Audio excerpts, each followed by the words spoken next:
அலங்காரமுல்லா மொட்டு பூத்துருச்சி வெக்கம் விட்டு ஆசையில தொட்டு புட்டேன் தண்ணி உண்டு வாய்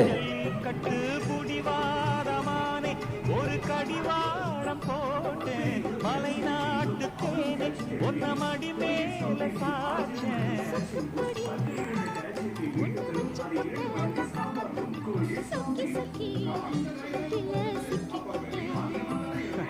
கிச்சிலி சம்பா குத்தி எடுத்து வச்ச குழம்பு